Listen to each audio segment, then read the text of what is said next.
Go to the layer menu of Affinity Photo and select new pattern layer. By default, it's only 32 by 32. I'm not certain why it's so low. I would have thought 500 by 500 would be more reasonable. I wish it would remember that. Click OK. Once you've done that, simply go over here to the Move tool and you can see your pattern layer. Completely empty at this point. So pattern layer, and I'm going to apply a brush stroke.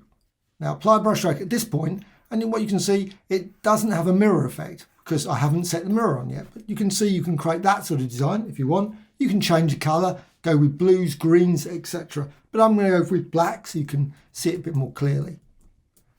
So I'm just going to go over here to the Move tool again because that's where it is, Move tool and mirror.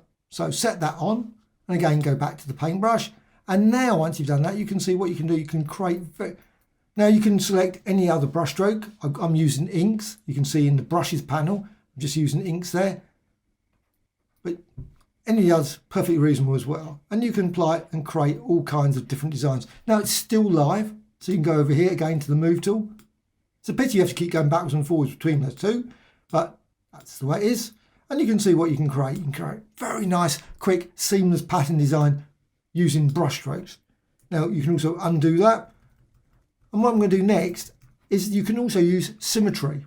So you've got here, go over here to the paintbrush tool, and you can see Symmetry. Now I've got 5 there at the moment. Now I'm going to set that to say 8.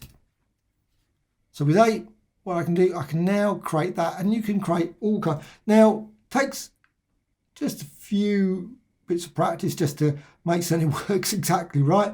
And also you can put different positions, but you can create literally thousands of different designs. And again, you may prefer maybe change different colors, have red, and then go maybe for blue. Sometimes it just doesn't want to set the colors, and you can see you can create all kinds of very complex designs. And again, what you can still do is you've got it still live, go to the Move tool, and you can change that and then rotate it. Maybe hold down there, make it 45 degrees if you hold down the shift. And again, simply go to the paintbrush tool and apply again. Maybe this time let's go for some orange. And you can apply orange to your design as well to create some very, very complex designs, which of course you can then resize, apply effects to. So you can simply go to filters, maybe go for blur, Gaussian blur. So just nice Gaussian blur there. And then of course what you can do, again, go to the paintbrush tool and apply it again. Now, I'm not going to go with that. Just going to, let's put it down to 2. So just say 2.